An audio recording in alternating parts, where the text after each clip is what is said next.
अस्सलाम वालेकुम नाज़रीन, मैं हूं लुकमान अली और आप देख रहे हैं मेरा यूट्यूब चैनल। जब से पाकिस्तान वर्ल्ड कप से बाहर हुआ है, चेयरमैन पीसीबी ने पहला इजलास किया है जिसमें वो खुद शरीक हुए हैं बाकायदा तौर पर, और उसमें कुछ बड़े फैसले किए गए हैं और हतमी तौर पर बड़े नामों पर कांटा लगा दिया गया है अगली सीरीज के लिए फिलहाल, यानी कि बांग्लादेश के खिलाफ जो टेस्ट सीरीज है अगस्त में, उस हवाले से कुछ नाम उन्होंने फाइनल किए हैं और कुछ को ड्रॉप किया है। ये मैं आपके सामने रखता हूं कि कांटा किस किस पर लगाया है। और वो जो चहमगोइयां हो रही थी, नहीं नहीं नहीं, इनका तो बैकअप ही नहीं है, ये बैकअप है तो बताएं कहां पर है। अगर इनको ड्रॉप किया तो उनका बैकअप जो है वो भाई सामने आ चुका है, मैं आपके सामने रखता हूं। और इसके साथ साथ सेंट्रल कॉन्ट्रैक्ट का जो मामला था, उस पर एक मरतबा फिर इन ताकतवर प्लेयर्स ने धमकी दी है बोर्ड को कि अगर इनके सेंट्रल कॉन्ट्रैक्ट में तनजली की, तनख्वाहें कम की गई और कैटेगरी चेंज की, तो हम सेंट्रल कॉन्ट्रैक्ट नहीं लेंगे। पीसीबी ने इस पर भी बड़ा फैसला किया है, बल्कि यूं कहें कि एक तरह से डंडा उठाया है। मैं आपके सामने पूरी डिटेल रखता हूं, लेकिन आगे बढ़ने से पहले दोस्तों, वो तमाम दोस्त जो पहली बार हमारे चैनल पर आए हैं उनको वेलकम कहता हूं। चैनल जो सब्सक्राइब कीजिएगा, यहां आपको बहुत सारी इनसाइड स्टोरीज मिलेंगी। तो दोस्तों सुनिएगा, सबसे पहले मैं आपके सामने रखता हूं, बल्कि एक अहम मामला यह हुआ कि पाकिस्तान बाबर आजम की क़यादत में आज के दिन एशिया की टॉप 2 टीमों में भी शामिल नहीं है। ये पहली मर्तबा हुआ है पाकिस्तान क्रिकेट के साथ, वरना पाकिस्तान क्रिकेट हमेशा से ही टॉप 1 या टॉप कह लें कि नंबर 1 या नंबर 2 पर मौजूद होती थी।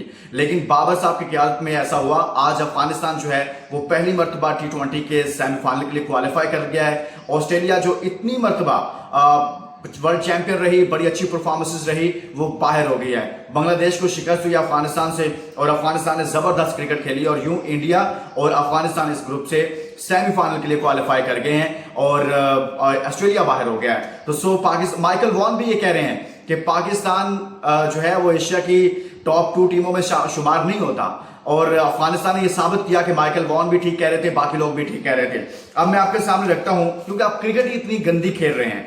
अब देखिए, जो इजलास हुआ है नाज़रीन, उस इजलास में जो फैसले किए गए हैं ना, वो मैं आपके सामने रखता हूं। अभी पाकिस्तान के सामने है टेस्ट सीरीज जो कि बांग्लादेश के साथ है, उसका कैप्टन बनाया गया है शान मसूद को। बाबर आजम को लगा है पहला झटका। अब देखें, बाबर आजम को इसमें ड्रॉप कर दिया गया है, इसके साथ साथ रिजवान को हतमी तौर पर इसमें ड्रॉप कर दिया गया है, क्योंकि रिजवान एक ऐसा नाम था कि कहा जा रहा था कि शायद रिजवान को रखा जाएगा। लेकिन शान मसूद जो कैप्टन है, उन्होंने ये कहा है कि भाई मुझे ये नहीं चाहिए है, और रिजवान को भी इस सीरीज के अंदर ड्रॉप कर दिया गया है। टेस्ट सीरीज में भी रिजवान को नहीं रखा जा रहा है, यानी कि बाबर आजम, रिजवान, और फिर तीसरा नाम जो बड़ा नाम ड्रॉप किया गया है वो शाहीन अफरीदी को। शाहीन तो टेस्ट खेलते हैं, और टेस्ट के हवाले से जो वो उनकी टीम के लिए परफॉर्मेंसेज हैं वो भी मौजूद हैं, लेकिन उनको भी ड्रॉप कर दिया गया है। ये पहला झटका लगा है। इन 3 पावरफुल प्लेयर्स को शामिल किया जा रहा है। हमजा मीर वापस आ रहे हैं, आमिर जमाल वापस आ रहे हैं, उनको भी उनकी भी मंजूरी दे दी गई है, और इसी तरह से सरफराज अहमद को एज ए विकेट कीपर लेने के हवाले से भी। और आपको पता है पाकिस्तान शाहीन कैंप्स जो है वो भी लगाया गया है, जिसमें इन तमाम लड़कों को रखा गया है। और इस हवाले से ये बड़ा फैसला कर लिया गया है कि इन तीनों को तो नहीं रखा जाएगा, बाकियों को रखा जाएगा। एक बड़ी अहम बात होती है ना, बार बार मैं उस पर बात करना चाहता हूं कि जी उसका बैकअप नहीं है। अगर बाबर को ड्रॉप कर देंगे, एक नैरेटिव आता है, कुछ दोस्त आते हैं और वो कहते हैं बैकअप कहां है, बाबर के अलावा क्या है। भाई मैं किसी कंपनी का, किसी प्लेयर का पीआरओ नहीं हूं, और ना मैं किसी पीआर कंपनी का हिस्सा हूं कि मैं किसी से पैसे लूं और मैं उनके पेड कंटेंट दूं। जो सच है ना वो बोलूंगा। मैं आपको हजारों सैकड़ों लड़के दे सकता हूं जो इनसे बेहतर खेल सकते हैं। मैं रावलपिंडी रीजन में, मैं सियालकोट रीजन में, लाहौर रीजन में, मैं आपको कराची से, मुल्तान से, आपको केपी से, इनसे कई बेस्ट लड़के दे सकता हूं, बता सकता हूं। तवील फहरिस्त है जिनके साथ आपके बोर्ड ने ज्यादती की है, जिनके साथ इन 5 साल के ग्रुप ने ज्यादती की है, और 5 से 7 सालों से इन्होंने किसी को ऊपर आने नहीं दिया।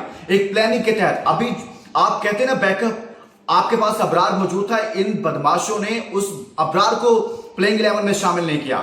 इन्होंने वहां पर बदमाशी की, अपनी मनमानियां की हैं। आप बाकी लड़कों की क्या बात करते हैं? आप क्या बात करते हैं कि बैकअप मौजूद नहीं है? आपके पास सैकड़ों लड़के खेल रहे हैं जिन्होंने परफॉर्म किया है। कामरान गुलाम को देखें, आप अखलाक को देखें जो विकेट कीपर है, आप हसीब को देखें, आप, मैं एक तवील फहरिस्त है जो मेरे सामने है यार, जो डोमेस्टिक में रन्स के उन्होंने रन्स के अंबार लगाए हुए हैं, बॉलर्स ने विकेटों के अंबार लगाए हुए हैं। लेकिन एक मिसाल मैंने आपको दी कि भाई वो तो पीछे है ना डोमेस्टिक में। जो लड़का 15 रुकनी स्क्वाड में होता है, 17 रुकनी स्क्वाड में होता है, ये उसको नहीं खिलाते कि कहीं शादाब साहब की जगह ना चली जाए। इतनी बदमाशी है और इतनी ये प्लानिंग है, इतनी पॉलिटिसाइज किया हुआ है इन्होंने अपने स्ट्रक्चर को। आपने आपने ये देखना ना बैकअप पर क्या है, टीमें कैसे सिलेक्ट की जाती हैं। मैं अभी यूट्यूब के अपने चैनल की कम्युनिटी में डाल रहा हूं इंडियन स्क्वाड जो उन्होंने जिम्बाब्वे के खिलाफ अनाउंस किया है। शुभमन गिल उसके कैप्टन है और बाकी टीम देखे सारी नई टीम है, सारे उनके डोमेस्टिक के परफॉर्मर हैं, सारे उनकी जो नीचे ट्रॉफीज होती हैं उनके परफॉर्मर को उन्होंने शामिल किया है। और वो जो मेन टीम जो अभी वर्ल्ड कप खेल रही है इसका कोई लड़का शामिल ही नहीं है उसके अंदर। अगर पाकिस्तान की जिम्बाब्वे के साथ सीरीज होती तो आप ऐसा करते? आपने तो खुशियां मनानी थी, बाबर साहब ने, रिजवान साहब ने और बाकी लड़कों ने, भाई अब रिकॉर्ड बनेंगे, अब हम हाईएस्ट रन्स कर लेंगे जिम्बाब्वे के खिलाफ और रिकॉर्ड अपने नाम करेंगे। उन्होंने क्या किया है वो देखिए जरा आप यूट्यूब की कम्युनिटी में जाकर मेरे चैनल की, कि वहां पर उन्होंने क्या स्क्वाड दिया है।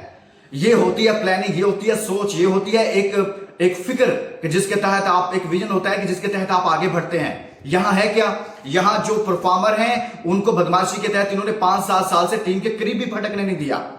और जो लड़के टीम के हिस्सा जिनको बनाया गया उनकी परफॉर्मेंस आपके सामने है। वो आज से नहीं, वो एशिया कप से उनकी इतनी गंदी परफॉर्मेंस है। आपका कैप्टन इतनी गंदी परफॉर्मेंस दे रहा है कि आप आज एशिया की जो है वो टॉप 2 टीमों में शुमार नहीं होते। अफगानिस्तान ने बताया कि उसका क्या क्रिकेट के साथ इंटेंट है, उसकी क्या तरजीहात हैं, वो कैसे क्रिकेट खेलते हैं। ब्रेवनेस शो की है, दिलेरी शो की है। आपका कोच कह रहा है कि आपके अंदर दिलेरी नहीं है, ब्रेवनेस नहीं है, लैक ऑफ प्लानिंग है, लैक ऑफ कोऑर्डिनेशन है, बदमाशी है, सिर्फ लाइक एंड डिसलाइकिंग है, लाइकिंग एंड डिसलाइकिंग है। इसके सिवा है क्या यहां पर? आपने बेड़ा गर्क कर दिया पाकिस्तान की क्रिकेट का और फिर ऊपर से आकर आपकी पीआर कंपनियां और आपके जो जिनको आप पैसे के जरिए ये काम दिया हुआ है हमें बुरा भला कहने का, वो आकर कहते हैं इसका तो बैकअप ही नहीं है। क्यों नहीं है बैकअप? आपके पास अब्दुल्ला शफीक था, आपके पास बाकी लड़के मौजूद थे, आपने इफ्तिखार को ही तरजीह क्यों दी? आपने इफ्तिखार की जिसकी इतनी गंदी परफॉर्मेंसेस थी, आपने बार बार उसको मौका दिया, उसे बार बार खिलाया। ये बदमाशी थी ना, ये मनमानियां थी। आपने पाकिस्तान की क्रिकेट को उस नहज पर पहुंचा दिया है कि सबको फारिग करना चाहिए। यहां पर एक नई टीम की जरूरत है, एक नई सोच की जरूरत है, एक नई फिक्र की जरूरत है पाकिस्तान क्रिकेट को अगर आपने आगे लेकर जाना है तो। उस हवाले से अभी जो बांग्लादेश के खिलाफ फैसले किए गए, मैं कहता हूं बेहतर फैसला है। आपको ड्रॉप करना चाहिए इन सबको जिन्होंने पाकिस्तान की क्रिकेट के साथ पिछले कुछ सालों से खिलवाड़ किया है और अपनी बदमाशी के साथ किया है। बेहतर फैसला है कि आप सऊद शकील को खिलाएं, आप अब्दुल्ला शफीक को खिलाएं, आप मीर हमजा को आप खिलाएं, आमिर जमाल को आप मौका दें। आप इन लड़कों को लेकर आए। सरफराज को सिर्फ इसलिए रखा जा रहा है कि सरफराज की क्रिकेट अब कोई ऐसी नहीं है, आइडियल नहीं है, उनकी एज फैक्टर भी है, लेकिन सिर्फ ऐसा है उसके अंदर एक क्वालिटी है कि वो आपको, अगर उसे नए लड़के देंगे वो उस टीम में होगा तो आपको उनकी ग्रूमिंग अच्छी कर देगा। वो आपको उनको खिलाना जानता है, वो टीम को एक रखना जानता है। आपको एक ऐसा कैप्टन भी चाहिए, एक ऐसा लड़का भी टीम में चाहिए था। मैं समझता था शुएब मलिक को T20 वर्ल्ड कप में होना चाहिए था, उसके साथ ज्यादती की गई। वो उसकी फिटनेस क्या है यार? आजम खान की उसकी फिटनेस का कोई मुकाबला है? आपके इफ्तिखार और शुएब मलिक की फिटनेस का कोई मुकाबला है? वो आज भी इनसे बेहतर फिट था, वो आज भी T20 का बेहतर था। इन तमाम आपका मिडिल ऑर्डर स्ट्रगल कर रहा था ना। आपने बदमाशी की, आप इनसिक्योर थे। बाबर साहब आप इनसिक्योर थे, आप सिक्योर नहीं फील करते, आपको डर होता है। आप कमजोर प्लेयर को खिलाते हैं ताकि वो आपकी जगह ही ना ले सके। बार बार फिर आपकी तरफ आए, देखो इन्होंने परफॉर्म किया है, वो तो परफॉर्म ही नहीं कर रहे क्योंकि आप कमजोर प्लेयर को रखते हैं साथ में।